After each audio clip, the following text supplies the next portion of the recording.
యెహోవా భక్తుల మరణము ఆయన దృష్టికి విలువైనది. ఆమెను ఎప్పుడు చూసినా ఏదో ఒక పని చేస్తూనే ఉండేది.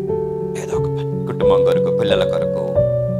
మరి పుట్టినటువంటి బిడ్డలందరినీ అమ్మగారు పెంచారు.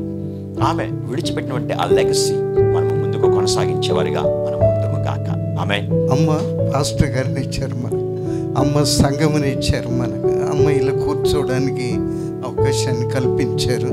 దీటైన సమాధానం, చక్కని సమాధానం, క్రీస్తు ప్రేమను వారిలో నేను చూశాను.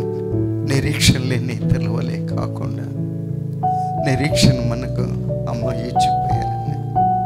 మాకు చాలా శ్రేష్టమైన మరి పేరెంట్స్ని మాకు ఇచ్చాడు. దేవునికి స్తోత్రాలు. అందరికీ మంచి పేరెంట్స్ కావాలని కోరుకుంటారు.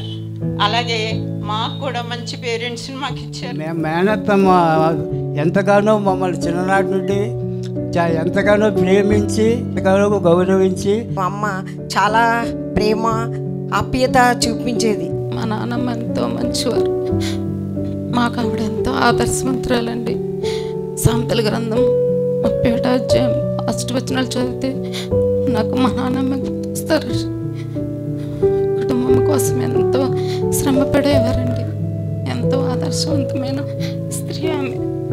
నానమ్మ 3 తరాలు చూడడానికి దేవుడు ఎంతో గొప్ప కార్యం చేశారండి. మనవలను మనవలను కూడా ఆమె ఎత్తుకోవడానికి దేవుడు ఎంతో గొప్ప కార్యం చేశారండి. తనకి మంచి ఆయుష్ని దేవుడు అనుగ్రహించాడు. మరి దీర్ఘ ఆయుష్ దేవుడు అనుగ్రహించాడు. తన సొంతంగా తన ఇష్టంతో చదువు నేర్చుకొని బైబిల్ చదివేది, అన్నీ చదువుకునేది, పాటలు పాడుకునేది. సో ఎంతో మాదిరి మాకు మిగిల్చి వెళ్ళారు.